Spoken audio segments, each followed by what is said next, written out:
The Apple iPhone 17 Pro Max pushes the iconic iPhone in bold new directions and colors. It's recognizable but different in ways that make it eye-catching. The performance is stellar and the cameras set a new high watermark for smartphone photography. For people who demand more from their smartphone, there may be no better choice. If you are looking different in your iPhone shopping journey, the iPhone 17 Pro Max has you covered. It's not just that fetching cosmic orange, the unexpected hue heat of Apple's eye-dropping event. Apple's iPhone 17 Pro Max features a fresh design with new materials and a broad and bold product spanning camera plateau that adds a distinctive flair to what had become a somewhat tired design. Inside, the changes are no less significant, from the powerful A19 Pro chip to the new vapor chamber supported heat management system, which enable enough performance to support every peak and valley of your experience. If you are fixated on cameras, the iPhone 17 Pro Max will not disappoint.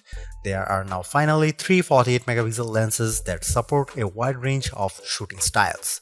Perhaps the most notable of the three is the new 48-megapixel 4x optical zoom lens that also offers access to a sensor crop 8x zoom, which, thanks to selecting the center pixels from the larger sensor and an upgraded image pipeline, delivers some truly eye-popping photos. This is also an upgrade that makes a canny swap of titanium for aluminum a seeming downgrade, but one with some significant benefits, like the ability to apply that amazing new anodized orange finish and the ability to better distribute and dissipate heat. Finally, there's the price. It's the one thing you hope doesn't get an upgrade. And I am happy to report that Apple somehow held the line here. The iPhone 17 Pro Max still starts at $1,199 US.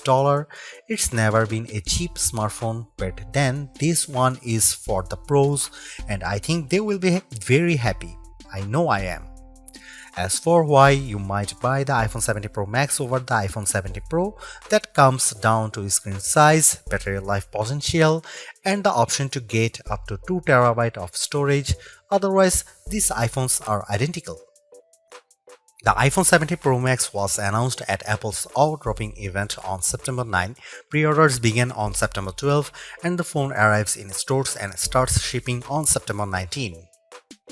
The iPhone 17 Pro starts at $1,199 for the model with 256GB of storage, with that price rising to $1,399 for 512GB of storage, $1,599 for 1TB storage, and $1,999 for 2TB of storage. The later configuration represents the largest storage capacity of any iPhone ever. Apple is likely getting undue credit for not raising the price of the base model iPhone 17 Pro Max. Component prices and supply chain issues relating to the geopolitical stage are surely putting pressure on the company. Somehow, too, Apple has held the line, and the base iPhone 17 Pro Max still starts at $1,199 for 256GB model. The only difference in pricing comes into play when you stretch to the phone's new upper tier of 2TB, which is only available with the Pro Max model. That sends the price up to almost $2,000. It boggles the mind that we now consider paying almost $2,000 for a pocket-sized device to be rational. On the other hand, this is a true pro-level smartphone that, based on my tastes, is probably ready for pro photography and videography tasks, and when you put it like that, it might seem like a bargain.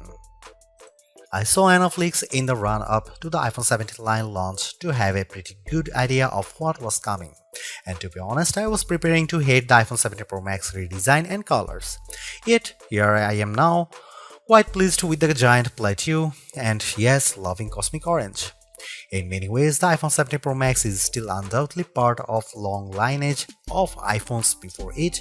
There are, though, just enough new touches here to add up to what I am comfortable calling a redesign. Starting with the back, there's the now nearly full-width plateau that's both a bold design touch but also a practical measure, in that underneath there's now more space for upgraded components like refreshed tetraprism that supports a new, longer telephoto lens. Most previous iPhone bags featured just one material, usually metal or glass. The iPhone 17 Pro Max is a spiffy mix of the two, metal and glass, or rather a larger rectangular ceramic shield cutout with the rest a univity chassis literally carved out of aluminum. Instead of a titanium band surrounding a frame, components and the front and back glass, the iPhone 17 Pro Max's back cascades seamlessly to the side and even curves just a bit around the front to meet the Ceramic Shield 2 screen covers, which reportedly will better protect it from scratches. It will has an incredibly unified feel, and because Apple has radically cut down on edges, the phone feels very comfortable to hold. When it comes to dimensions and weight, the iPhone 17 Pro Max is slightly larger and heavier than the iPhone 16 Pro Max, but I challenge anyone to notice the differences, which can be measured in fraction. The iPhone 17 Pro Max is 163mm tall by 78mm long by 8.75mm thick and weighs 233 grams. By contrast, the iPhone 16 Pro Max was 163 by 77.6 by 8.25mm and weighed 227 grams. This year there are no new buttons to contend with. Along one edge we have the long power and Siri button, and below it camera control. Opposite them is the action button, and below that a pair of volume buttons. There are small differences along the shorter edges. On top, an antenna cutout is now visible, and on the bottom the pair of speaker grills appear larger. If you want to lie the phone flat, you will have to place it screen down. Even though the back plateau is nearly the full width of the phone, the tri-camera array still bumps out even further, and between this and the wide metal bump, this phone lies on its back at a slightly more extreme angle than the iPhone 16 Pro Max. The switch from titanium to aluminum provides not only some useful heat management and energy efficiency benefits, it's also opened the door for anodized color options. I don't know where Apple got the idea for cosmic orange, but I actually love it. It's bold without being garish. There's also silver and the very deep and inky deep blue. Apple sort of explained its color choices to me and even the loss of black, but I think this is just Apple mixing things up and possibly giving a nod to all the pro level folks who buy this phone for creative pursuits. Orange is a color that will get you noticed. iOS 26's liquid glass interface might lead you to assume there has been some radical display overhaul, so much glow, shiny and artificial transparency. However, that would be mostly wrong. The platform update does change the look, but it's all still working with the same materials. The iPhone 17 Pro Max's expansive 6.9-inch Super Retina XDR OLED is largely the same as last year's, featuring a resolution of 2868 by 1320 pixels for a density of 460 ppi. The ProMotion technology still automatically ranges from 1Hz to 120Hz, and it's always on, which means that even when you are in bed, you can make out the time and have glanceable notifications. It's not though exactly the same screen. This display now ranges up to 3000 nits, that's 1000 more than the last model. In my side-by-side tests, the iPhone 17 Pro Max is more visible in direct sunlight. This effect is assisted by a new reflective coating, meaning the light bouncing off the screen is also less noticeable. There's a nice and not necessarily insignificant upgrades. With a narrow bezel, the Super Retina display comes precisely close to meeting that orange metal, with a vast expanse of color and entertainment interrupted only by the pill-shaped dynamic island. Made up of the new center stage camera and Face ID sensors, it remains a useful space for live information, but it's also sometimes a black blob cutout in games, videos and photos. I find the information it provides useful, so I do not mind it much, but I was also hoping for a redesign that might have shrunk the thing by 50%. This is a minor quibble, and I'm sure that, like me, you probably won't notice or be bothered by it very much. Apple's redesigned plateau is not just an aesthetic choice, it's a practical one.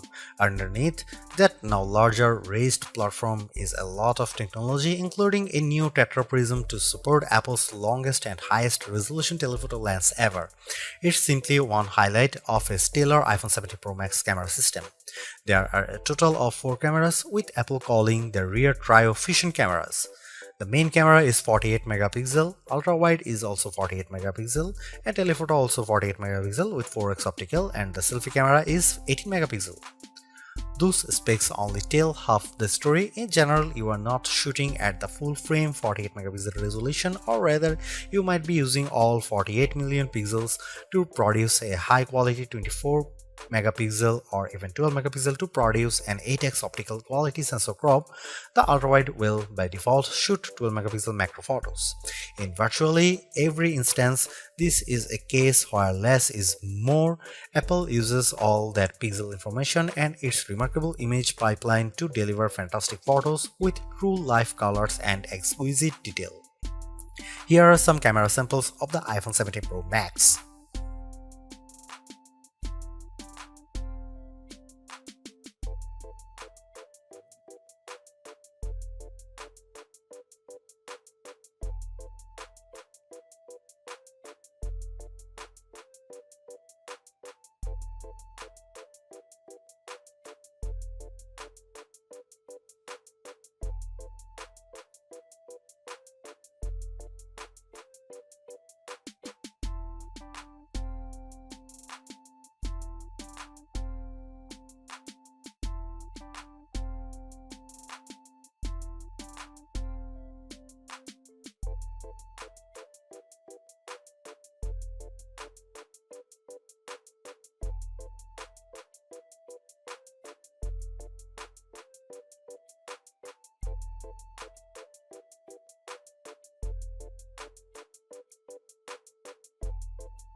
Few things contributes to the new look and feel of the iPhone 17 lineup as much as iOS 26.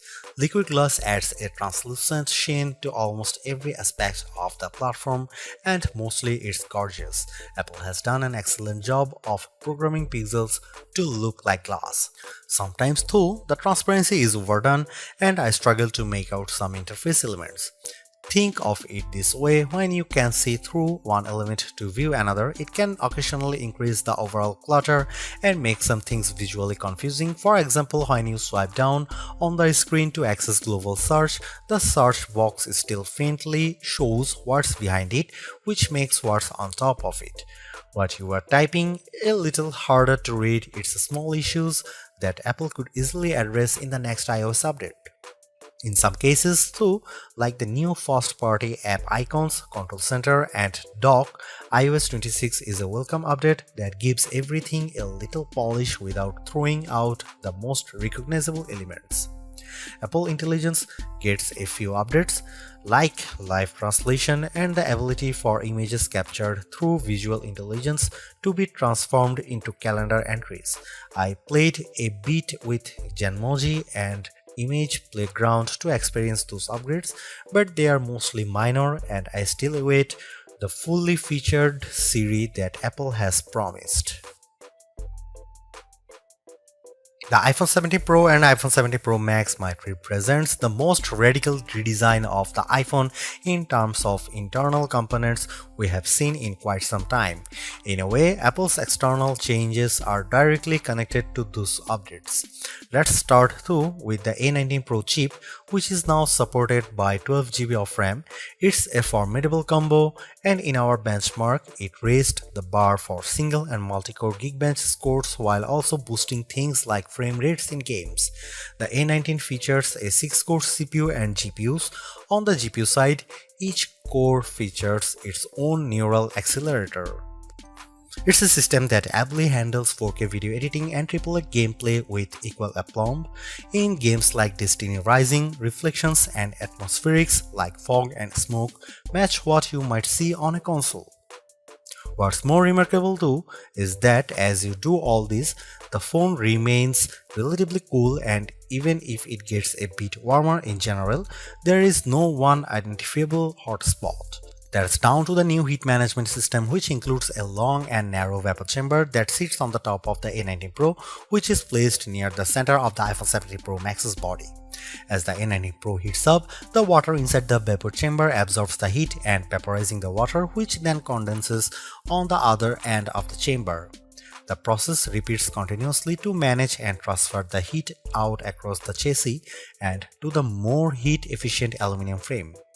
It's that kind of heat management that helps the phone maintain a high level of performance and, in my estimation, positively impacts battery life. The iPhone 17 Pro Max is still a flagship phone based on my testing. You get a more powerful zoom camera, better sustained performance, and the longest iPhone battery life ever, a head-turning design. The iPhone 17 Pro Max is still behind the competition on AI, and it's a bit thick and heavy, but overall it is easily one of the best big screen phones yet.